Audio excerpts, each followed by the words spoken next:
खुलुमबाय बेयो बड'लेण्ड इंखं टेलिभिजन दिनै 19 मार्च 2023 रबिबार खालि सानसेनि बरादखौ नोंथांमोननि खाथियाव लाबोदों आं सदानन्द दैमारिया।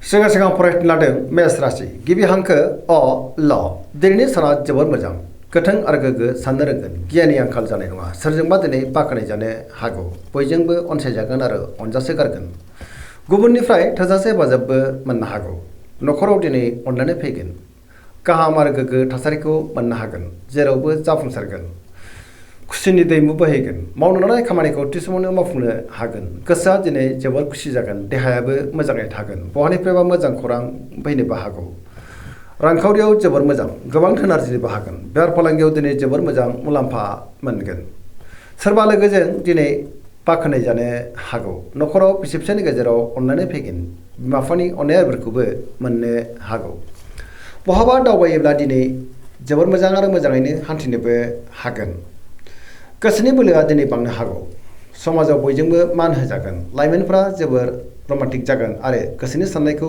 फोरमायलायनोबो हागोन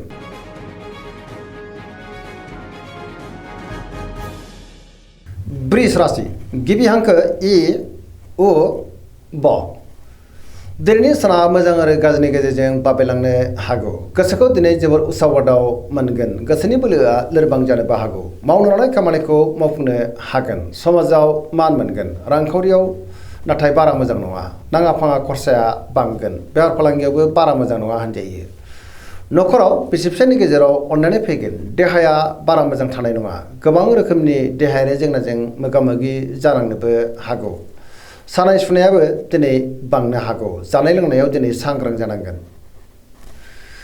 गुबुननिफ्राय हेफाजाब लानांनोबो हागौ लोगोफोरनि अनसायनायखौ मोननो हागोन अब्लाबो नाथाय गोसोनि साननायफोरा देबार नांगोन आरो नेगेटिभ एनार्जिनि गोहोम गोग्लैनोबो हागौ बहाबा दावबायनो एबा हान्थिनो खाबु मोनगोन अब्लाबो नाथाय नेगेटिभ एनार्जिनि गोहोम गोग्लैनो हागौ सांग्रां जानाया गाहाम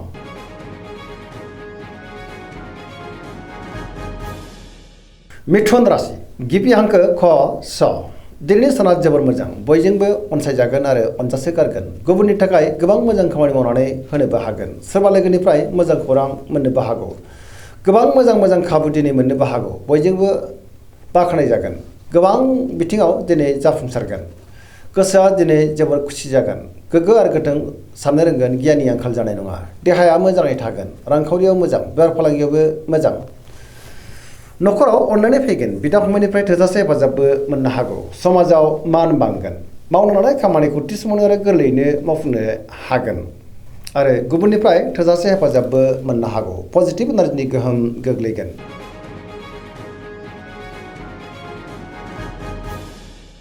कर्कट राशि गिबि हांखो ड ह दिनैनि साना मोजां आरो गाज्रिनि गेजेरजों बाबेनलांनो हागौ गुबुननि थाखाय नाङा फाङा जेंनायाव गोग्लैनांनोबो हागौ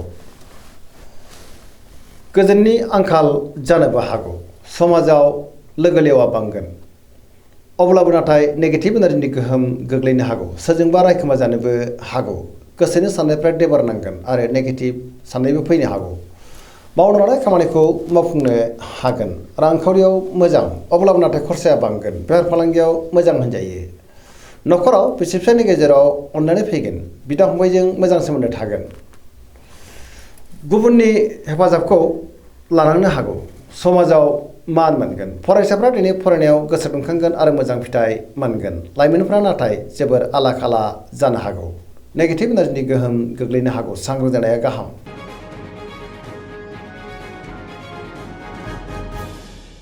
सिंह राशि गिबि हांखो म ट दिनैनि साना जोबोर मोजां गोसोनि साननाया जाफुंगोन सोरनिफ्रायबा मोजां खौरां फैनोबो हागौ गुबुननि थाखाय दिनै गोबां मोजां खामानि मावनानै होनोबो हागोन समाजाव मान बांगोन गोसोआव गोथों आरो गोग्गो साननाय फैगोन गियाननि आंखाल जानाय नङा मावनो लानाय खामानिखौ थि समावनो आरो गोरलैयैनो मावफुंनोबो हागोन सोरबा लोगोनिफ्राय हेफाजाबखौ मोननो हागोन बहाबा दावबायनो एबा हान्थिनो खाबु मोननो हागौ आरो मोजाङैनो हान्थिनोबो हागोन रांखावरियाव मोजां अब्लाबो नाथाय खरसायाबो बांगोन। बेफार फालांगियाव मोजां होनजायो। गोसोनि साननायखौ गुबुननो फोरमायनोबो हागोन। समाजाव बयजोंबो मान होजागोन। गुबुननि गोसोखौ गोरलैयैनो बोनो हागोन। देहाया मोजाङै थागोन।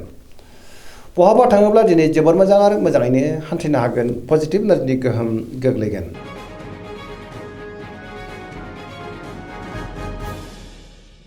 कन्या राशि गिबि हांखो प ट दिनैनि साना जोबोर मोजां।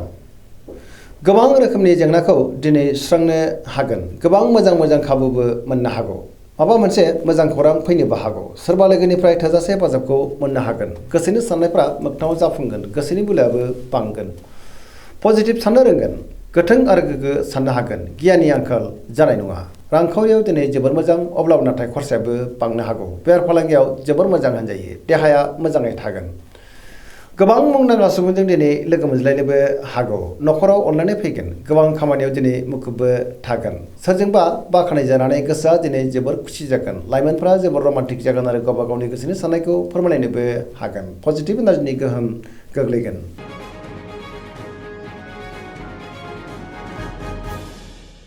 तुला राशि गिबि हांखो र ट दिनैनि साना जोबोर मोजां। गोसोखौ दिनै जोबोर गोजोननाय मोनगोन। सोरबा लोगोनिफ्राय मोजां खौरां फैनोबो हागौ। गुबुननि थाखाय गोबां मोजां खामानि मावनानै होनोबो हागोन। मावनो लानाय खामानिखौ थि समावनो आरो गोरलैयैनो मावफुंनो हागोन। बहाबा दावबायनो एबा हान्थिनो खाबु मोनगोन आरो मोजाङैनो हान्थिनोबो हागोन। गोबां मोजां खाबुबो दिनै मोननो हागौ। देहाया मोजाङैनो थागोन। अब्लाबो नाथाय जानाय लोंनायाव सांग्रां जानांगोन। रांखावरियाव मोजां। बेफार फालांगियावबो मोजां होनजायो। न'खराव बिसि फिसायनि गेजेराव अननानै फैगोन। समाजाव मान मोननो हागोन। बबेबा हाबाफारियाव दिनै बाहागो लानो खाबुबो मोननो हागौ आरो सोरजोंबा बाख्नाय जागोन। पजिटिभ एनार्जिनि गोहोम गोग्लैगोन। लाइमोनफ्रा दिनै जोबोर रमान्टिक जागोन आरो गावबा गावनि गोसोनि साननायखौ फोरमायलायनोबो हागोन।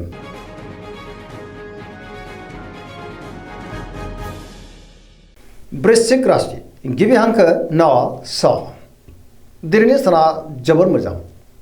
गोसोखौ दिनै जोबोर गोजोननाय मोनगोन। गुबुननि थाखाय गोबां मोजां खामानि मावनानै होनोबो हागोन। गोसोआव दिनै पजिटिभ साननाय फैगोन। गोथों आरो गोग्गो साननो रोंगोन। गियाननि आंखाल जानाय नङा। गोसोनि बोलोआ बांगोन। समाजाव बयजोंबो मान होजानो हागौ। बहाबा थाङोब्ला दिनै जोबोर मोजां आरो मोजाङैनो हान्थिनोबो हागोन। गुबुननि थाखाय गोबां मोजां खामानि मावनानै होनो हागोन। लाइमोनफ्रा दिनै जोबोर रमान्टिक जागोन आरो गावबा गावनि गोसोनि साननायफोरखौ फोरमायलायनोबो हागोन। सोरबा लोगोनिफ्राय मोजां खौरां मोननानै गोसोआ दिनै जोबोर गोजोनगोन। गोसोनि साननायफ्रा मोगथाङाव जाफुंनोबो हागौ आरो गोसोनि बोलोआबो बांगोन। समाजाव मान मोनगोन। रांखावरियाव जोबोर मोजां। मोननो गोनांखौ मोननो हागोन। बेफार फालांगियावबो दिनै जोबोर मोजां मुलाम्फा मोनगोन। देहाया मोजाङैनो थागोन।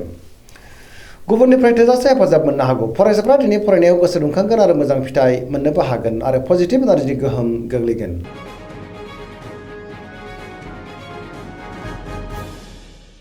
धनु राशि गिबि हांखो ढ फ भ दिनैनि साना जोबोर मोजां।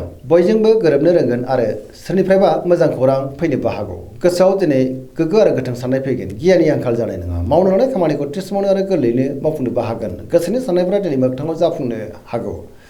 रांखावरियाव जोबोर मोजां। अब्लाबो नाथाय खरसायाबो बांगोन। बेफार फालांगियाव जोबोर मोजां मुलाम्फा मोनगोन। समाजाव बयजोंबो मान होजानो हागौ। देहाया मोजाङै थागोन। न'खराव बिसि फिसायनि गेजेराव अनलायनाय फैगोन। बिदा फंबायनिफ्राय थोजासे हेफाजाब मोनगोन आरो बिमा बिफानि अननाय आरो बोरखौबो मोननो हागौ। गुबुननि थाखाय गोबां मोजां खामानि मावनानै होनो हागोन। लाइमोनफोरा दिनै जोबोर रमान्टिक जागोन। पजिटिभ एनार्जिनि गोहोम गोग्लैनोबो हागौ।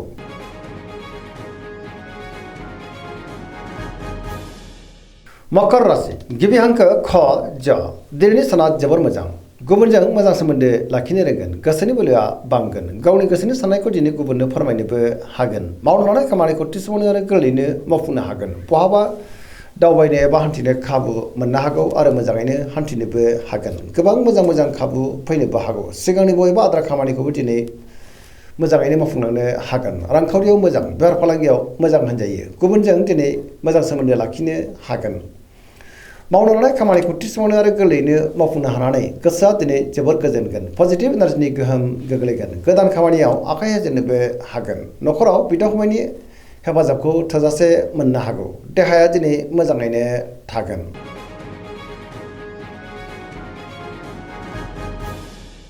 कुम्भ राशि गिबि हांखो ग स दिनैनि साना जोबोर मोजां गोसोखौ दिनै जोबोर गोजोननाय मोनगोन न'खराव बयजोंबो अनलायनाय फैगोन गुबुननि थाखाय गोबां मोजां खामानि मावनानै होनोबो हागोन खुसिनि दैमु बोहैनो हागौ माब्लाबा माबा मोनसे मोजां खौरां फैनोबो हागौ सिगांनि बयबो आद्रा खामानिखौ दिनै मावफुंनो हानानै गोसोआ दिनै जोबोर खुसि जागोन मावनो लानाय खामानिखौ थि समावनो मावफुंनो हागोन समाजाव मान मोनगोन गोबां मुंदांखा सुबुंजों दिनै लोगो मोनज्लायनोबो हागौ रांखावरियाव जोबोर मोजां बेफार फालांगियावबो जोबोर मोजां मुलाम्फा मोननो हागोन आरो आयाबो बांनो हागौ देहाया मोजाङैनो थागोन न'खराव दिनै बिसि फिसायनि गेजेराव अनलायनाय फैगोन बिमा बिफानि अननाय आरो बोरखौबो दिनै मोननो हागौ बहाबा दावबायनो एबा हान्थिनो खाबु मोनगोन आरो मोजाङैनो हान्थिनोबो हागोन पजिटिभ एनार्जिनि गोहोम गोग्लैगोन लाइमोनफ्रा दिनै जोबोर खुसि जागोन